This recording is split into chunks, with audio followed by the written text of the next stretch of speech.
Olá, pessoal. Estamos aí, então,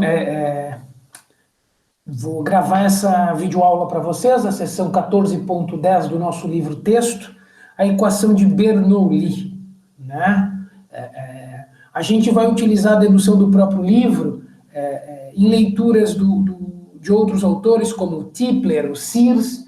A dedução, ela trabalha na mesma linha que o Halliday utilizou, e, na verdade, aí, com algumas questões que tornam ela menos didática, claro, um pouquinho mais de profundidade, mas um pouquinho menos didática. Então, acabo aqui utilizando a própria dedução do livro-texto para a gente trabalhar, ok? E aí, quem quiser dar uma olhada nos outros autores, sinta-se à vontade.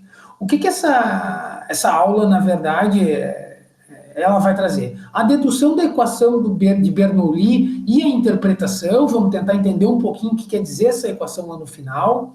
A análise de um caso particular da equação de Bernoulli, como é que ela se comporta, ela explica, ela monta uma relação aí com a equação da continuidade que a gente viu no vídeo anterior. E, por fim, o efeito Venturi. Não vou fazer a dedução do efeito Venturi aqui, mas vou dar uma explicada de como ele funciona, até porque ele é um dos exercícios indicados. E aí a gente pode depois conversar com mais detalhes sobre a dedução do efeito Venturi. Então, sobre a dedução da equação de Bernoulli, aquelas condições iniciais que eu venho sempre reforçando, né? É um fluido incompressível, ele é irrotacional, a massa específica é constante, o escoamento é laminar e não viscoso.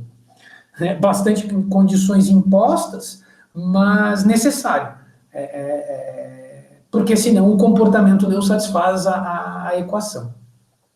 A dedução, ela se baseia, por isso que ela é bastante didática, na lei da conservação de energia, né? Ou seja, o trabalho é igual à variação de energia cinética. Então vamos partir desse pressuposto e a gente vai montando as relações. Vamos montar primeiro a relação da energia cinética, da variação da energia cinética, depois nós vamos montar uma relação do trabalho realizado pelo sistema e sobre o sistema.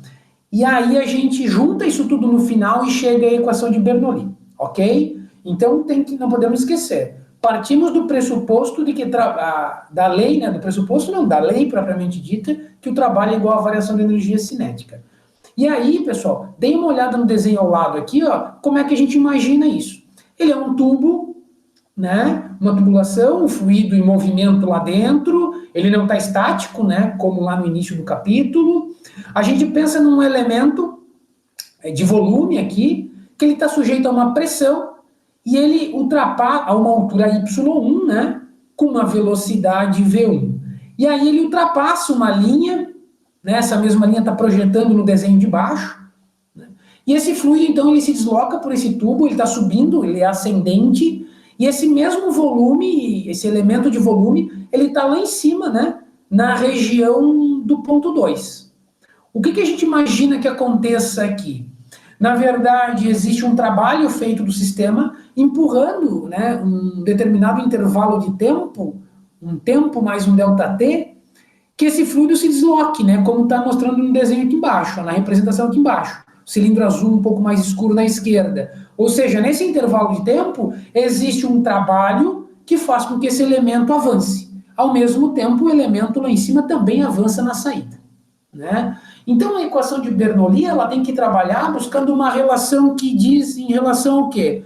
Qual é a influência dessa altura com uma determinada pressão e a velocidade, que muda, já que a gente muda diâmetro. Então, do capítulo, a equação de Bernoulli é a mais robusta, porque ela leva vários elementos. Ela leva em consideração a pressão, a velocidade, a massa específica, a altura e como isso tudo se relaciona. Ok? Então, nós estamos buscando esta relação que é a equação de Bernoulli propriamente dita. E, de novo, estamos partindo aí do que trabalho igual à variação da energia cinética. Então, vamos lá.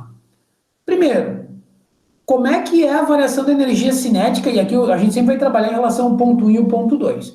Variação de energia cinética, da fórmula, né, básica, é meio m V2 menos V2 ao quadrado menos V1 ao quadrado, aí é por definição. Estamos trabalhando com variação de massa, né, porque a gente está pensando naqueles determinados pontos ali, com a variação daquele elemento de massa. A gente sabe da fórmula de massa específica que massa específica é igual a variação de massa sobre variação de volume. Então a gente isola a variação de massa e reescreve a equação abaixo. Variação da energia cinética é meio ρ, massa específica, variação de volume, V2 ao quadrado menos V1. Por que a gente induzia isso? Porque massa aqui é um pouco ruim, mas massa específica ela é constante, então ela é bem importante, e a gente trabalha em fluidos com variação de volume, porque isso facilita quando a gente quer simplificar no final as deduções. Então guardem aí essa variação de energia cinética, que ela é a nossa primeira etapa, então, para a lei de conservação de energia. Na sequência, a gente disse, então, que trabalha em variação de energia cinética. Quando eu penso no trabalho aqui, eu tenho dois trabalhos, tá, pessoal? Eu tenho que desdobrar esse trabalho em dois trabalhos. O primeiro trabalho é o trabalho da força gravitacional. Ele tem que ser vencido, ou seja, quando eu empurro esse fluido ascendentemente, de forma a que ele suba na tubulação, eu tenho um trabalho negativo da força gravitacional, que a gente chama de WG. E aí depois a gente tem o WP, que é um trabalho pelo sistema, e do sistema, sobre o sistema. Depois a gente vai desdobrar ele também, mas aqui a gente tem que pensar que é um outro trabalho que empurra esse elemento para frente. Né? Ele é um trabalho que empurra esse sistema para frente. Então, primeiramente, vamos pensar no trabalho da força gravitacional. Primeiro, trabalho, ele na verdade é força vezes um deslocamento, uma força vezes ΔX. Como a gente está falando em trabalho da força gravitacional, quem é essa força? Ela é a força peso, ΔM vezes G. Né? A gente fala do mg aqui, porque a gente está falando de uma força peso. Quem é o deslocamento? Y2 menos Y1. Então é esse deslocamento interno que faz na tubulação. E ele se impõe um sinal negativo porque ele está se opondo, né, ao fluido que está sendo aí deslocado para cima, está subindo, ele é ascendente, como eu falei. Se a gente voltar de novo a trabalhar com a variação da massa, substituindo sobre massa específica vezes variação de volume, olha só, a gente chega que o trabalho da força gravitacional é menos a massa específica vezes a variação de volume, vezes a aceleração gravitacional, o deslocamento que foi dado, y2 menos y1. Então temos a primeira componente do trabalho feito, que é o trabalho P, da força gravitacional. Agora nós temos a segunda etapa do trabalho, que é o trabalho que é realizado aí pelo sistema. Né? Trabalho, voltamos de novo, que é a força vezes o ΔX. Agora a gente vai trabalhar com o trabalho, com a força, em vez de força, né? A gente tem um sistema de fluidos, então a gente trabalha com peso, com pressão, com área e com volume. A gente vai substituir, a gente sabe que pressão é força sobre área, então a gente isola F igual a pressão vezes área. Então pressão vezes área vezes ΔX, ok? Só substituir essa força por pressão vezes área na primeira linha da equação ali. Poxa, mas área vezes ΔX é ΔV. Então vamos tudo para ΔV para a gente conseguir cancelar isso lá no final. Então esse trabalho, na verdade, é PΔV. Né? Poderíamos ter chegado aqui por outro caminho, né? Que é pela integral, mas a gente pode trabalhar desse formato aqui que está tudo bem. Então olha só, se trabalho ele pode ser entendido como uma pressão vezes a variação de volume, a minha questão aqui é que esse trabalho pelo sistema ele tem duas componentes. A primeira componente ela é feita sobre o sistema, que é o trabalho dessa pressão 1, que é aqui, ó, mais P1 ΔV. Né? Então ele é feito sobre o sistema. Por quê? Porque ele empurra esse elemento para dentro. Ok? Então ele é um trabalho que é feito sobre o sistema. Sempre que tem um trabalho sobre o sistema, ele é positivo. Então a gente tem mais P1 ΔV. Só que a gente tem nesse trabalho, em cima do sistema, mais um trabalho, que é o menos P2 vezes ΔV. Que componente que é esse? Que esse é o trabalho feito pelo sistema para empurrar o elementozinho lá em cima, né? Aquele elementozinho lá no alto, um azulzinho intermediário, para o outro lado da linha aí do comprimento. Então, mesmo o trabalho que esse é feito aqui, eu até botei ele pelo sistema, ele na verdade ele é um trabalho, A gente tem o trabalho da força gravitacional, da aceleração gravitacional, e tem esse trabalho que ele tem dois elementos. Um trabalho que empurra esse elemento aqui no Y1 para dentro, e lá em cima ele tem um outro trabalho que ele é feito pelo próprio sistema, né, já que não é externo, ele já está lá dentro. Ele é uma consequência do trabalho da pressão 1, obviamente, mas ele tem que ser considerado e ele recebe o sinal negativo porque é considerado como um trabalho pelo sistema em si, pelo próprio sistema. Então esses dois elementos fica P menos P2 vezes ΔV mais P1 ΔV. Tá? E aí, agora, trabalhando aqui um pouquinho com as variáveis, a gente pode, então, reescrever como sendo menos, abre parênteses, P2 menos P1, fecha parênteses, vezes ΔV. Vem o menos aqui para o menos e menos vira mais lá do P1, tá? Então, a gente tem agora um outro trabalho, que é essa outra parcela, que eu falei aqui no começo pelo sistema, mas aí tem o sobre e pelo sistema que dá o sinal negativo, né? Então, esse é um trabalho que tem que ser considerado também. Se a gente somar os dois trabalhos, então, a gente tem o trabalho da aceleração gravitacional, que está aqui, a gente pode perceber ele pelo G aqui, né, pela aceleração gravitacional, e tem o outro trabalho, que é aquele componente feito sobre o sistema, que na verdade aqui seria o trabalho de bombeamento. É ele que faz o movimento acontecer, esse WP, né? É imaginando que isso é uma tubulação, tem uma bomba externa fazendo aí, gerando essa pressão, que é ela que empurra esse sistema para frente. A partir do momento que a gente não tem esse trabalho P, o meu sistema estaria estático, ok? Então temos esse trabalhão todo. Qual que é o jogo agora, né? O próximo passo é unir esse trabalho todo com a variação da energia cinética, né? A gente começou com isso lá no começo, né? Variação da energia cinética igual ao trabalho. Aqui eu já coloquei os dois elementos para a gente não esquecer. Substituir então o que a gente tinha encontrado de variação da energia cinética e igualamos com os trabalhos da aceleração gravitacional e o do sistema e pelo sistema. Ficou uma coisa mais longa aqui, né? Na linha de baixo, a última linha desse slide, o que foi feito? Foi cortada a variação de volume. Olha só que interessante como a gente induz isso trabalhando com ele, né? Variação de volume em todas elas. Cancelou, reescreve essa parte de baixo, essa equação de baixo aqui. Ok? Então, né, não se assustem, ela ficou bastante extensa. A gente vai trabalhar um pouquinho aqui para desdobrar. Se a gente reescrever ela aqui, né, para a gente conseguir visualizar e não ter que ficar voltando para outro slide, se a gente isolar as grandezas 1 e 2, né, trabalhando matematicamente aqui, nesse momento aqui, sugiro que vocês parem a videoaula e operem aqui as variáveis e isolem, vocês vão perceber que essa igualdade aqui é satisfeita, então eu fico com pressão 1 é igual, meio, massa específica V1 ao quadrado, velocidade no ponto 1 ao quadrado, mais massa específica, aceleração gravitacional, altura 1, ok? Igual a pressão no ponto 2, mais meio, massa específica, vezes velocidade no ponto 2 ao quadrado, mais massa específica, aceleração gravitacional, altura y2. Então percebam que ela é uma equação bonita, robusta, e ela faz aquilo que eu falei lá no começo, né? Ela relaciona pressão, massa específica e velocidade nesses dois pontos, considerando aí a diferença de altura, né? Porque ela está considerando o y1 e o y2 aqui, então isso está incutido que a gente tem diferença de altura. Ela também está mostrando que a gente vai ter diferença de velocidade pela variação de área, então ela consegue mostrar isso tudo. Nesse caso aqui que a gente usou para dedução, ela está falando de um ponto 1 e ponto 2.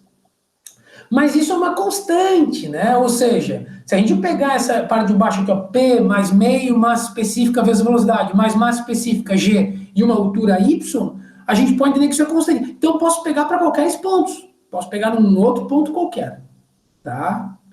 E aí uma coisa, alguns aspectos interessantes.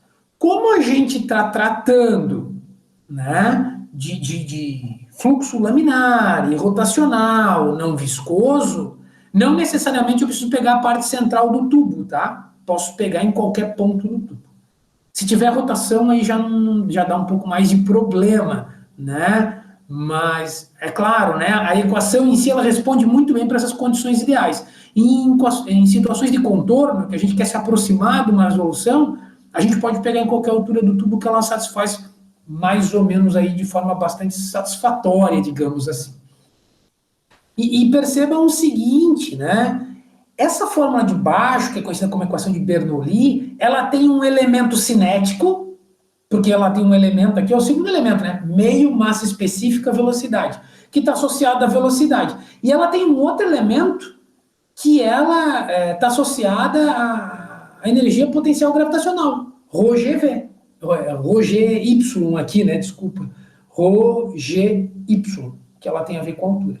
Então a gente tem componente cinética e de potencial gravitacional dentro do meu sistema, ok? E essa aqui, então, é a equação de Bernoulli. Ela é aplicada em várias situações, ela é um pouquinho mais robusta, mas ela consegue aí dar conta de situações em que a gente tem aí várias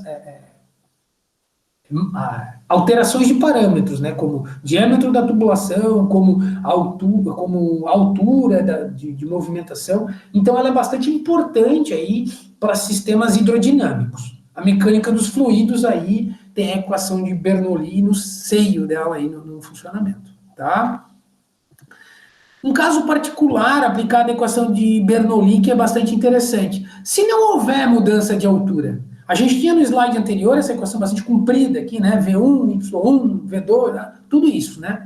Se a gente não tiver altura, se ela fosse, como foi feita na equação da continuidade do vídeo anterior, onde a gente só tem a mudança de diâmetro, o que a gente pode cancelar aqui? Os dois elementos da energia potencial gravitacional, ρGY1 e ρGY2. Eles podem ser cortados. E aí a gente vai ter essa equação aqui de baixo, a última ali, né? P1 meio ρ V1 ao quadrado igual P2 meio ρ V2 ao quadrado. Percebam o seguinte, né? E aqui é muito importante, eu falei uma coisinha lá no vídeo passado que pode ter causado um certo desconforto, e até parecido que eu tenha falado besteira. Falei para vocês que quando a gente fecha o bico de uma mangueira com a ponta do dedo, considerando que está na mesma altura, logicamente, a gente tem uma impressão que aumenta a pressão, é por isso que a água vai mais longe. E esse é um equívoco, né? Ele é um erro conceitual muito comum. Na verdade, quando a gente bota a ponta do dedo, eu falei isso lá no vídeo, a gente tem um aumento de velocidade, né? A gente tem um aumento de velocidade. E olha como o equívoco do erro conceitual. Se a gente olhar para essa fórmula aqui, se tem que ser igualdade no ponto 1 e no ponto 2, se a gente tem, então, fecha a extremidade, tem um aumento de velocidade, lá da vazão, da equação da continuidade, então se a gente pegasse um ponto 1 e um ponto 2, e no ponto 2 tivesse um aumento de velocidade, o que tem que acontecer com a pressão no ponto 2 para a igualdade ser satisfeita? E isso aqui faça uma análise com bastante calma, a pressão 2 tem que diminuir. Então, quando eu fecho a ponta de uma mangueira, o que vai acontecer é não aumentar a pressão, vai diminuir a pressão. Isso é muito doido, né? Então eu estrangulei a ponta da mangueira, eu aumentei a velocidade e eu diminuo a pressão. Aí alguém vai dizer assim, pô, agora deu PT, né? Deu tilt aí, porque... Tá, mas como é que ele vai mais longe se eu fecho a ponta da mangueira, o esguicho lá, né? Se eu tenho uma diminuição da pressão. A gente tem que lembrar o seguinte, que não é a pressão que vai falar a distância que essa água vai. O que vai, né, é a quantidade de energia cinética, é o momento linear. Então, se a gente pegasse uma partícula pequena dessa de água e a hora que ela sai da ponta da mangueira, não é mais a pressão dela que vai fazer sentido ali, né? É a energia cinética que ela tem que vai projetar ela para mais longe, né? Então, é muito comum esse erro conceitual entre pressão e distância de jato, né? Então, tem que tomar cuidado. Diminuir o diâmetro de uma tubulação, o que acontece? Aumenta a velocidade, lembrem lá na linha de campo, aumenta a velocidade, cai a pressão, tá? Cai a pressão. Então, e aí vice-versa, né? Se aumentar o diâmetro da tubulação, o que eu tenho? Eu tenho uma diminuição de velocidade e eu aumento a pressão. É muito interessante essa análise, ela é muito importante, e a equação de Bernoulli, então, ela mostra e comprova isso. Se não tiver mudança de altura, a gente tem mudança de energia cinética, que é o que faz aí o jato se movimentar, ok? E aí ela mostra a nossa relação pela equação da continuidade. E aí, para finalizar, deixar aqui que, na verdade, a equação de Bernoulli ela é muito utilizada para o efeito Venturi, né? o medidor Venturi, né? O medidor Venturi nada mais é que uma tubulação que tem um estrangulamento, tem uma mudança de diâmetro, e eles acoplam um manômetro de fluido. Lembra do manômetrozinho que a gente viu lá no início do capítulo? Então ele tem um líquido dentro desse manômetro com outra densidade, a do fluido, né? Porque senão não faz muito sentido, que tu consiga fazer uma leitura. Então olha só, esse fluido ainda num lado aqui, no ponto 1 com um diâmetro maior, e ele tem uma diminuição de diâmetro. Se tem uma diminuição de diâmetro no ponto 2 aqui, acontece diminui o diâmetro, aumenta a velocidade. Pela equação de Bernoulli, se aumenta a velocidade, diminui a pressão. Diminuindo a pressão, percebam que a gente forma uma coluna de líquido aqui, né? O manômetro, né, permite isso, que a gente meça essa altura H, né, como se fosse um mu ali no manômetro. Essa diferença de altura tem uma dedução matemática, que é o exercício, se eu não me engano, 67 do livro-texto, e a gente consegue montar uma relação, que olhando para isso a gente consegue saber qual é a vazão na tubulação. Então o medidor de Venturi, ele é um sistema simples, barato e de medição fácil, né, para vazão. Né? Existem outros como a Calha Partial, mas aqui ele é muito simples. Isso aqui é muito usado em tratamento de esgoto, tratamento de água. Por quê? Não dá manutenção, não tem sistema elétrico, não tem nada. Né? Tu faz uma leitura ali da altura, isso é convertido por uma tabela que pode ser fixa do lado do tubo, e tu consegue ter então uma medida de vazão, né? Quantos litros ou metros cúbicos por segundo estão passando ali naquela tubulação. O que é muito interessante e muito viável. Tá bom? Então, assim, pessoal, a ideia geral é essa. Esse é um conteúdo um pouco mais robusto. Deem uma boa analisada, olhem a dedução. Qualquer coisa a gente volta a conversar, né? Analisem aí essa equação de Bernoulli na versão final, a situação limite, né? O caso particular de altura e essas relações. E aí entender bem é importante para evitar o erro conceitual, a interpretação conceitual. E por fim aí comecem a dar uma analisada no medidor de Venturi, então, ok? Então, fica aí o nosso vídeo.